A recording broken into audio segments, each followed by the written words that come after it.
la nouveau va dire pas vite.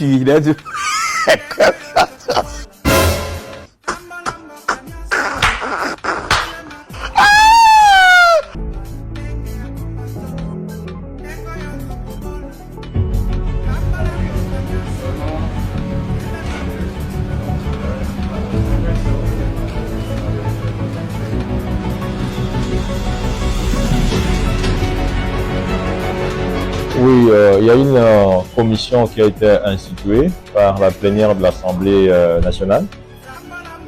Cette commission en charge trois questions fondamentales. La première, c'est la question de la salubrité de la ville. La deuxième, c'est la question des constructions anarchiques. Et la troisième, c'est la question des embouteillages. Alors, comme vous le savez, s'agissant de la première question, il y a un problème d'insalubrité chronique et qui est à la base déjà d'un début des épidémies dans la ville. Une ville qui compte 15 à 20 millions d'habitants, et s'il y a une épidémie qui rentre dans cette ville, elle peut ravager et tuer des milliers, si pas des chiffres qui approchent les millions de personnes. Alors, je pense que l'Assemblée nationale, sous le leadership de l'honorable Vital Kamerhe, donc a approuvé cette proposition qui vise à analyser les facteurs causaux, les conséquences, ainsi que voir quelles sont les propositions de mesures à pouvoir prendre. En ce qui concerne le deuxième point, les constructions anarchiques, il s'est avéré malheureusement que l'une des causes des inondations que nous vivons dans la ville, même de l'insalubrité, c'est la construction sur les caniveaux. Les caniveaux sont bouchés à cause des constructions au-dessus de ces caniveaux. Mais il y a aussi la construction sur les rives, sur les bandes riveraines. Et ça, je crois, il est important que des mesures soient proposées par l'Assemblée nationale, des mesures conjoncturelles, mais des mesures structurelles aussi, pour résoudre ces problèmes. Enfin, c'est le problème d'embouteillage, comme vous le savez. Nous sommes dans une ville où il est pratiquement difficile de se mouvoir aujourd'hui, de programmer un rendez-vous, de programmer un agenda, et on ne peut pas continuer dans cette situation qui, si nous nous prenons garde, va déboucher sur des conséquences fâcheuses. Et voilà pourquoi nous avons absolument tenu à rencontrer le gouverneur de la ville, qui est l'autorité numéro 1 de cette ville-province, et d'échanger avec lui. Nous sommes en train d'échanger avec les membres du gouvernement, et il fallait aussi échanger avec... Pourquoi pas ici chez nous? Mais ce pays a beaucoup de problèmes. Monsieur Merveille, pour arriver à votre studio, j'ai souffert parce que cette ville n'a plus de route. Notre accession à l'indépendance était une accession, je dirais, bon, je ne dis pas précipitée, mais je crois que les Congolais n'étaient pas encore prêts à accéder au pouvoir. Regardez l'état des routes à Kinshasa. La ville de Kinshasa en 1960 faisait partie des villes les plus propres du continent africain. Aujourd'hui, la ville de Kinshasa fait partie des villes les plus sordides, les villes les plus sales. C'est de la putréfaction médiévale. Ça veut dire qu'il y a un travail à faire. Il y a des objectifs à atteindre. Là, et là, nous sommes en pleine capitale, chère Merveille. Mais allez en province. Voilà pourquoi la révision constitutionnelle, pour moi, elle est opportune.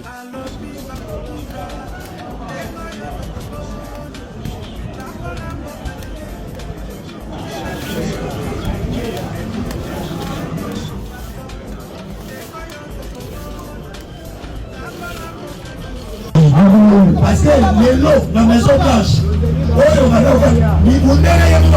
la Maison Blanche. On l'a dit numéro 1, il y a Pétaton. Asala Katula Misiasa. Oya FBI, Asala Katula Misiasa. Oya justice, Oya Kanisa. Bolo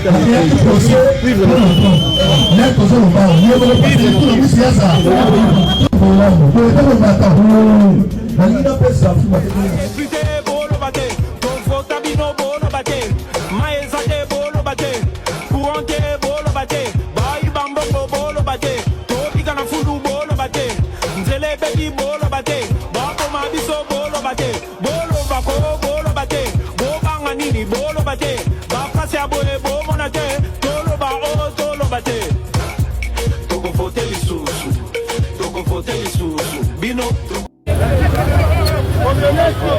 Je suis présentement sur Victoire, rond-point Victoire.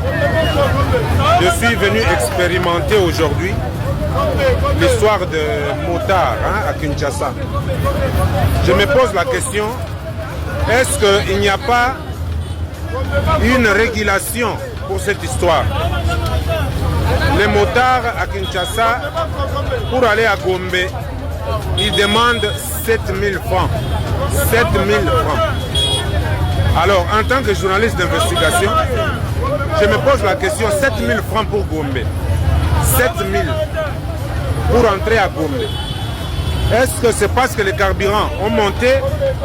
Est-ce que c'est parce que il y a quoi? Pourquoi nous pouvons, à tout état d'esprit, subir l'absence de l'État? Comment Gombe peut être 7 000 francs? Vraiment. Je demande vraiment aux autorités congolaises la régulation des motards à Kinshasa. Comment Gombe peut être 7 000 francs? Pourquoi 7 000 francs. 7 000 francs.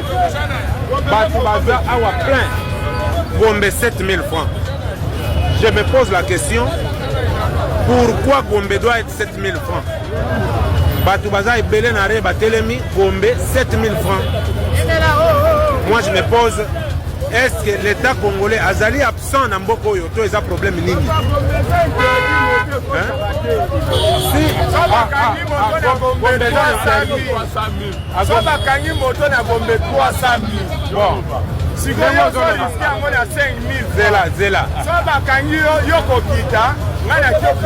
Bandela loko lobi wana est important.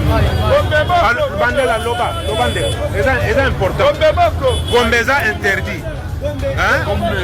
Sikoyo bazokota na 7 000 francs. Il y a le big Gombeza interdit. Bazokota na 10 000. Na combien na 10 000? Journaliste. Dala. Gombe, bazokota na 10 000 francs. Voilà. Yangoa. Gombe, bazokota na 10 000 francs. Na 10 000 francs, na Gombe. Vous avez que ça fait très mal. Bazokata. 11 000. Gombe. Les gens souffrent. 7 000 francs, 10 000 francs. Gombe. C'est très compliqué. Toi, Zate. Voilà. Les amours pas si bien. Quand Rabino Bayakamoto Bozo gère sur ville à Kinshasa, ville Maboulou, ville Mabé, donc il n'y a rien. Donc, on a imaginé que comme appelé la pluie, il n'a pas sa mouillaka gérer sur ville à Kinshasa. Timbuta Zarakia, ville salité, l'autre côté. Européen yawa salité l'autre côté Européen Zarakia. Donc, voilà, Batumoko, n'a pas compris bien Bataban du Luté. N'a pas compris bien Bataban du Luté. Oui, mais la classe Bolobaka. Mais c'est le plan pratique. Moi, je pense que le problème d'embouteillage, il faut d'abord commencer par même la Mituka. Limiter le nombre de Batukovan dans la Kati. Gouverneur ya Bololé. Daniel Bumba. Bilalalala. Maman Martha Tselabino Nzoku. Hippopotame. Gouverneur ya maladie du sommeil. Moutalala Kalaba Biro. Jésus. Magalo Tselabino. Gouverneur aux États-Unis na fleuve à Congo et Bembesali 6 jours et demi.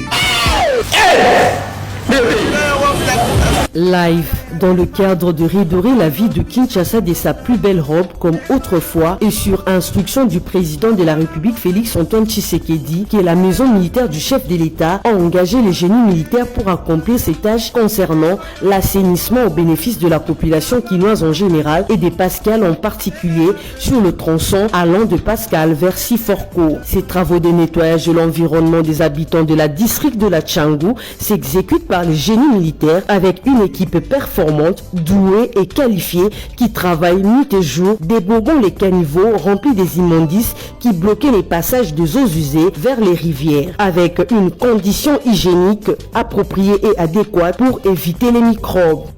Alors maintenant, ça dépendra du climat, comme on est dans la saison de pluie. Alors, battant et amboula, il y a différents dans la saison sèche.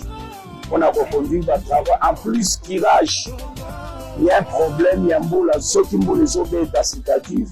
Donc, qui jamais pour travailler, donc ça l'en a pris timboulé aussi là, parce que ils ont coulé dans le caniveau. Donc, c'est ça, l'état, ça dépendra. Il y a volume, il y a moussala, mais il faut les 14. On a l'habitat, en tout cas, et ça, situation très difficile.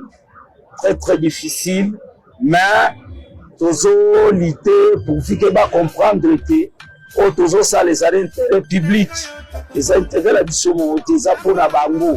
Il faut comprendre que toujours ça la pour la bango. Donc toujours faire redresser bango, pour éduquer bango. Que toujours ça la bonne intérêt na bango. Conditions sont bienvenues, tu vas aller à ma communauté. Difficultés ça tout d'abord ça c'est l'armée. Nous disons que la pluie n'est pas un obstacle pour nous, mais ça constitue quand même un obstacle parce que nous sommes appelés à faire le tirage. Mais quand il y a la quantité d'eau qui est créée par les eaux de pluie qui passent, et ça nous empêche même de faire le tirage. Ça c'est un obstacle encore. La deuxième difficulté c'est quoi? Nous sommes en train de travailler au moment où la route qui part vers l'aéroport est vraiment saturée par le trafic. Alors on travaille avec beaucoup de difficultés, il y a des gens qui passent par-ci par-là, ainsi de suite. Et ça nous empêche de bien travailler comme tel, parce que nous évacuons tout ce qui est immondice dans les caniveaux et nous devons normalement faire le décharge dans un endroit où on a préparé le camp, c'est à là-bas. Alors fait pour les évacuations, ça nous fait un peu du mal. Mais les engins, nous avons nos engins, les engins sont là et les opérateurs sont là. Mais vous savez, la ville de Kinshasa est complètement surchargée. Parce que la démographie dans la ville commune de Kinshasa ici est exagérée.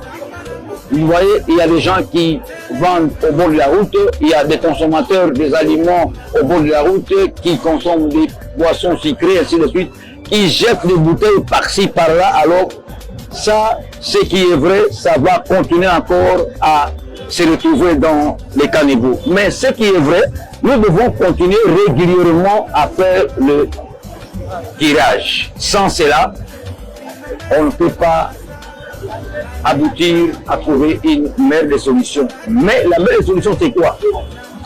Après chaque 6 mois, il faut qu'on envisage les évacuations, les tirages, ainsi de suite. Oui, les tronçons que nous faisons ici, ça commence par le lot. Il y a un cours d'eau vers Pascal qui s'appelle Mpata. Et ici, un cours d'eau qui sépare le quartier 2 et le quartier 3. C'est là où nous allons tout limiter. Mais nous allons faire le tirage de part et d'autre de la chaussée. Signalons que ces ordures, une fois curées par des engins performants, sont mis dans des véhicules pour être dispersés dans l'érosion du Conseta vers l'aéroport international de Njili, de peur que ces déchets retournent vers le caniveau, comme les font certaines entreprises publiques qui abandonnent les ordures près des caniveaux. Le génie militaire est prêt à réaliser un travail des titans partout dans la capitale et surtout, ils l'ont fait sur l'avenue du tourisme dans la commune d'Ngaliema. Une satisfaction de la part de la population de ce coin de Kinshasa et surtout de la population de la Tchangu. Moto ya pesi mukano ya kosala mukalo to pesi merci na yo mokonza mboka na biso. Donc problème ezali awa kaka to sengi ke biloko ya ko bepsa nzela na basalito ya do uta nango zamba do uta nango banda ko zo ko ta olo a prince. Ba carnivore oyo basala ke za muti kulu makasi. Donc ndenge zana soko moni salite kangami c'est sala salite ba tena sac loko la sac ya fufu. Siko tango ekokota na carnivore ekokanga ndenge nini. Donc biloko aboyifu tout est fait, toboyi yango, toboyi biloko yo, il faut basalite nyonso balongola ngo batimola.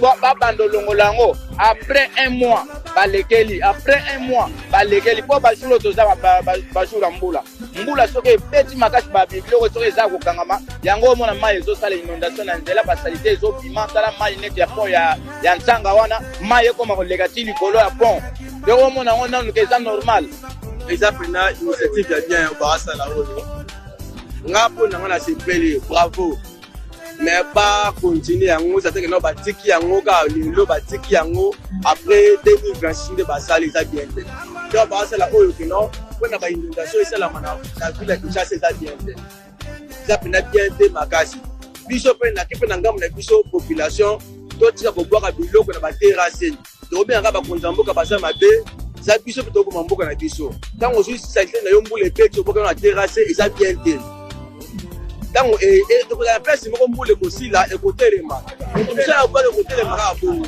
eya bien te mpe amplis nga alobi boye nalobi mpona koteka na balabala nde bato babimisa ville ya Kinshasa soki surtout na bana na badarati na quartier 1 bato bateka na nzela baso basalite na bango baboka na terase nde surtout esala fiko ville ya Kinshasa ebeba soki bato mosusu bawuti village bawuti ville bape étranger baye nde tokomi kosalaka na bato bateka na nzela balongwa eza bien te to banango na ebandeli titokomi na suka c'est bien assez donc mosala wasala na asepelanga makasi mpo omwa mboka nanga nalingi teke ezala salite mabe batirasi ezala bakaniko ezala donc soki ebouche fo yango nde tonisaka mai na mapangu banini me nasepe nde basala bongo basala pena bien bato baya kitoko makasi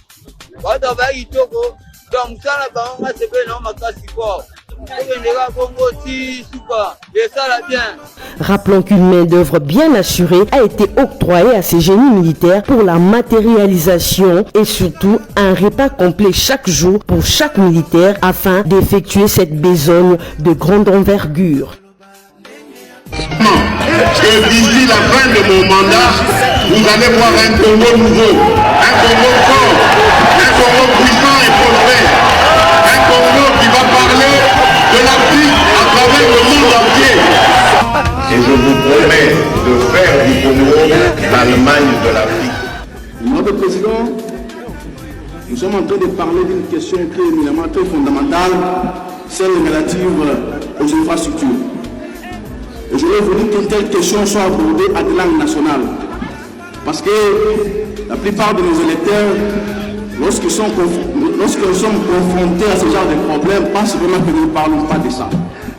Voilà pourquoi je parlerai un peu en lingala pour que mes amis de Tcham comprennent de quoi il s'agit. Président, 90% balobi awa, balobi makambo infrastructure ya mboka. Mais awa, ça c'est encore beaucoup plus dur, président. C'est pire. Nasima na biso awa, président. Awa nasima. Banzera banakola mokie. Si ma pays n'est plus comme ingérable. Nasima awa, na plein victoire. Nous allons bien. Nous que vendre awa, président. Au Colomba jamais, au comme à quartier 1. Il ne sera mis à blanc. La sorte de mouton, il y a des bons noms. Président, mais tout est dans le canapé. La débonhomme, président. Et c'est quoi la conséquence? Nous, tout comme nous voyons, par contre, il y a particulier. Et nous allons se mettre le président. Kinshasa mbokelengi makambo ya bisaka bino na tango ombule banda obeta te bota la résultat lango yango toza kaka na rivière Kalamu awa église ya pasteur Soni yango basendwe basi bateka bamituka yango bozomona bota la décret apela mai plein na ebisi bino osakana te bamituka ekoti na mai na nenga osakana te bamituka na mai nyonso za ya kozinda osakana te bomoni makambo bon résultat mboko oyo mpenza toyebi te bakonzi mosala bango ezalaka nini mboka elenga ngo oyo faso ozalaki tovotaki yo fasi mboka elenga ngo oyo eske otambola eza te sisekeli faso ozalaki tovotaka yo tala kiso tango oyo tala kiso tango oyo toyokisekela tala kiso yango oyo faso ozalaki faso ozalaki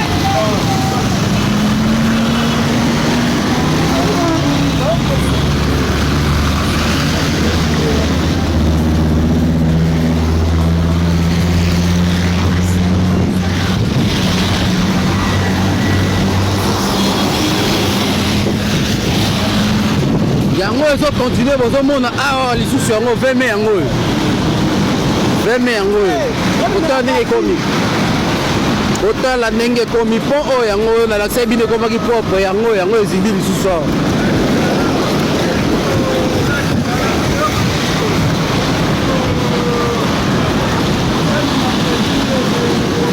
bapela yango bozomona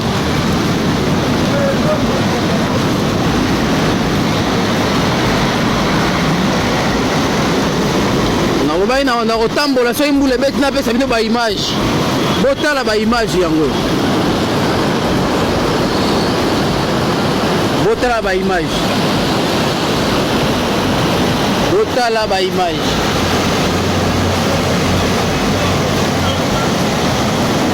bosalelaka biso comparaison te France mpe ezindaka France ezindaka bande mosusu mais oyo ya biso ezozinda eza makambo ya France te eza makambo ya négligence ya bakonzi bazoyi bakozwa so ya mboka oyo te bazoyi bazala so ya propriété yango te nzela yango rivière kalamu yango yawa botala nzela ndenge ezali botala botala donc kokende kuna moya eza te mutuka yango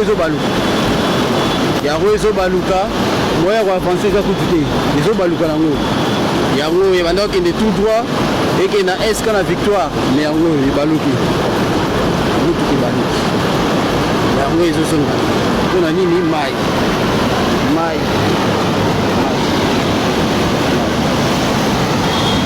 bandeko na ngai ata na elo médical degre elo médical epepeli nzela nayebi te soki eza nini Daniel Bumba tala fulu na kati ya elo médical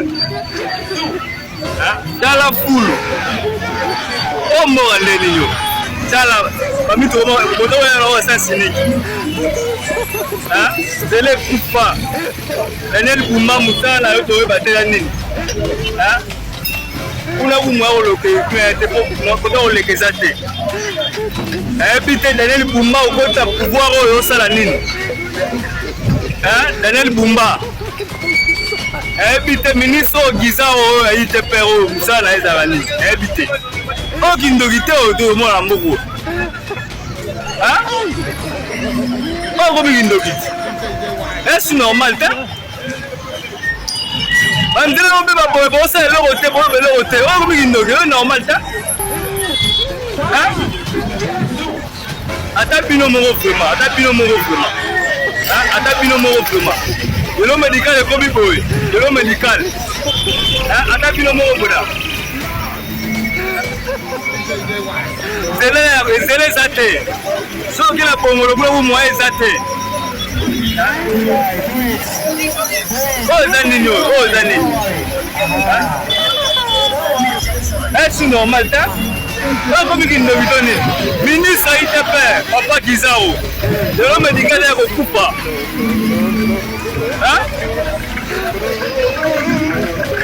normal te papa normal te tala bakoya tutala ozoya sens unique ozoya boye bakoya tutala odomona bakrese pa embouteillage moazoka te pour atuti kote oyo odomona makambo yango ozoya sens unique nzela eza te tala ministre itp Daniel Bumba Kinshasa obonga yango oyo kine obonga yango oyo Allemand d'Afrique